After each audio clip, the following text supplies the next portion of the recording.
Welcome to Daily Dreamer, the podcast that provides practical tips and insights to help you reach your biggest dreams. Tune in for daily doses of motivation, inspiration, and actionable advice to turn your aspirations into reality. Whether you're looking to find clarity, boost your confidence, or stay on track with your goals, Daily Dreamer is here to guide you every step of the way.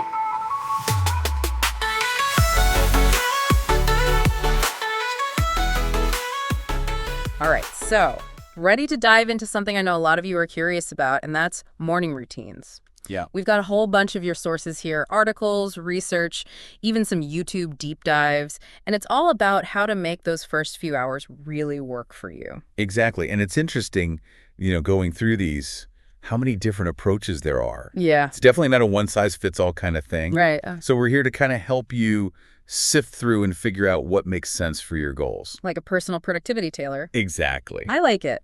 One thing that really stood out to me looking at Forbes, Motion, Calm, Reich, they all emphasized how powerful a morning routine can be. Oh, absolutely. And not just in a vague seize the day kind of way, but real researched benefits. Yeah, this isn't just motivational fluff. Yeah. Right? I mean, we're talking studies linking good routines to higher income, lower risk of depression. Wow.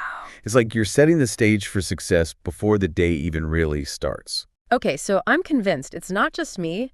Having a routine actually makes a difference. It really does. But then the question becomes, how do you actually do it? Because some of these sources were all about the 4 a.m. wake up. Oh, yeah. Others were like, no, honor your chronotype. And I'm like, I just want to hit snooze. Right. It's like the internet loves a productivity competition. Yeah. But then you've got sources like sleep.org, Atlassian, Reichs. They bring us back down to earth, thankfully, talking about circadian rhythms, your body's natural sleep-wake cycle. So no pressure to become some kind of pre-dawn superhuman. Not unless that really works for you. Right. True. One source, the little design corner, they even mentioned that their ideal day starts at 4 a.m., Yeah. but they naturally wake up a few minutes before anyway, so they're kind of already in sync. They're already there. Yeah, actually, they've aligned with their biology. It's like they're listening to their body, which seems key. Absolutely. But then another thing that kept popping up was this idea of prepping the night before. Clothes laid out, to-do list ready, almost like you're tricking your future self into being productive. And that's tapping into this concept of decision fatigue. Ah, okay. Atlassian, right? They both talked about how our willpower is a limited resource. Right. The more choices we jam-pack into our morning, the more depleted we get. I'm already exhausted just thinking about it. Exactly. So simplifying that morning routine, Yes. you can serve that energy for the important stuff later on. It makes sense. And it's not just about the logistics either, right? Right. A lot of your sources were talking about morning rituals to get you in a productive mindset.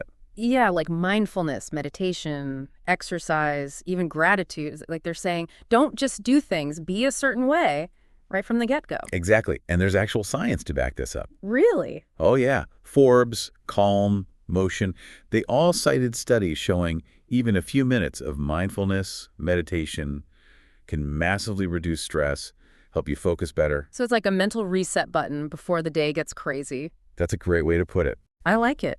What about exercise? I'll admit, I'm more of a hit snooze, not the gym kind of person. Yeah, well, sources like Forbes, the little design corner, Motion, right? They were all about how exercise, even a little bit, gets your blood flowing, boosts your mood.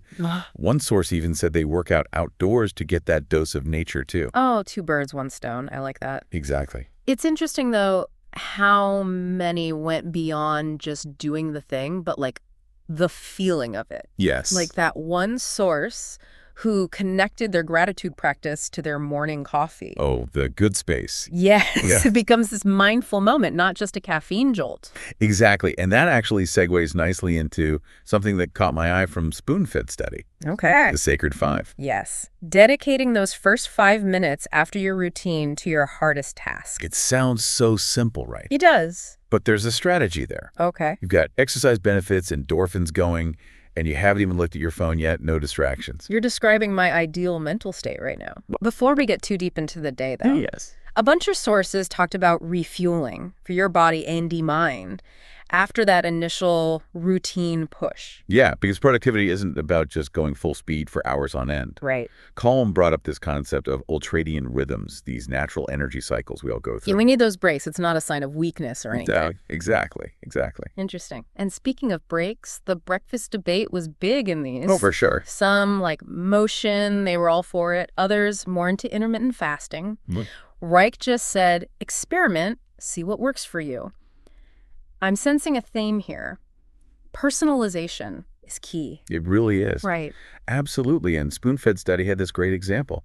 They take their breakfast outside for a little nature boost. Oh, I like that. Small habit, big impact. So it's not about finding that like perfect routine. It's more about what works for me. Yeah, and a lot of it comes down to experimenting, actually. Okay. Several of your sources, Motion, Reich, they really emphasize that. It might take a little trial and error Makes sense. to figure out, like, when do you actually feel most alert? Yeah. Are you a breakfast person or not, Right. Finding those little things. So we're not aiming for like robotic perfection, but something that's, I don't know, sustainable. Yeah, and enjoyable, even. Enjoyable. There you go. I like that. That's the key, right? Yeah. And one thing that came up a few times, Calm especially, was this idea of self-compassion.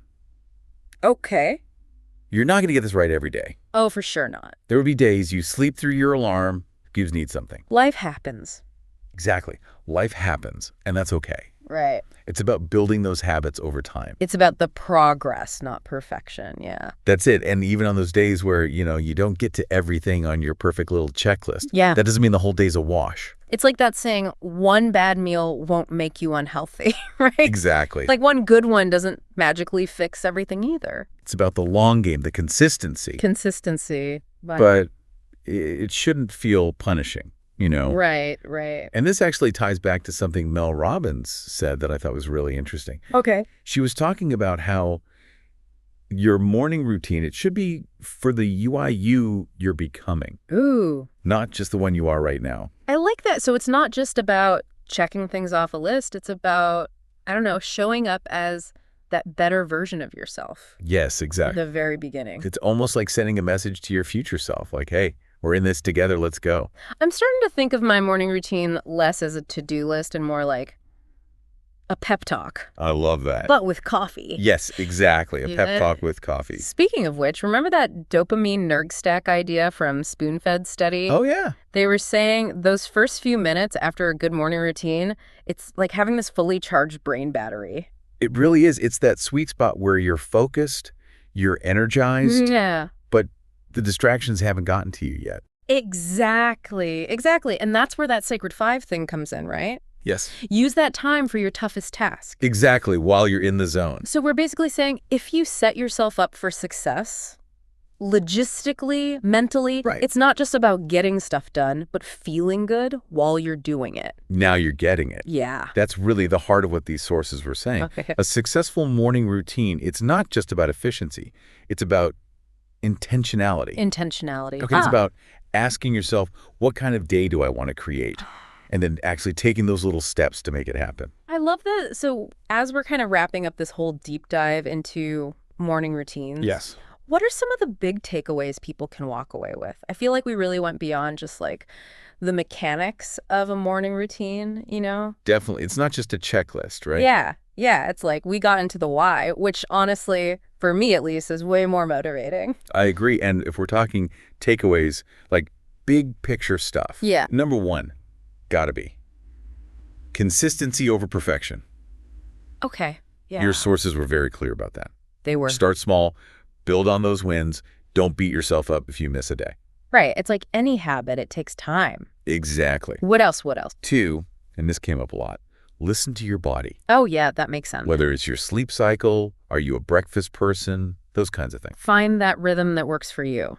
Exactly. It's personal. Okay, so consistency, personalization. I feel like there's a third one in here too. Yeah. Something about mindset, right? You got it. So many sources. Yeah. Calm, talking about self-compassion, Mel Robbins, and that you're becoming idea. Right. It's all connected. So it's kind of like self-care, but disguised as productivity. I love that because think about it. Yeah. When you feel calmer, more focused, more energized, you just are more productive. Yeah, you don't have to force it. Exactly. It's not about being some kind of robot. It's about feeling good. This is making me see my mornings totally differently now. It's not about like grinding. It's about how do I actually want to feel when I start my day? That's the question, right? Yeah. And then you can build around that. Exactly. And don't forget, that SpunFed study bit about the dopamine nerg stack. Oh, yeah, yeah. You can use that to your advantage. Right. Those early hours when your brain is like primed. Exactly. You do the hard stuff then. While you've got that focus. Okay. So for our listeners out there who are like, all right, I'm ready to ditch the snooze button I'm in. Yes. Where do they even begin? Honestly. Start with a simple question, but it's a big one. Yeah. What kind of day do I want to have? What kind of person are you trying to be? Okay. Once you have even a little clarity on that, Yeah. then you can start building the routine that supports it. I like that a lot. So it's a journey, not a race. Exactly. Find what works for you. Don't be afraid to change it up. Be kind to yourself along the way. That's key. Couldn't have said it better myself. Well, that wraps up our deep dive into the world of morning routines. It was a good one. Hopefully you're feeling inspired, energized, ready to make those mornings really count. Absolutely. Thanks for joining us, and until next time, happy giving.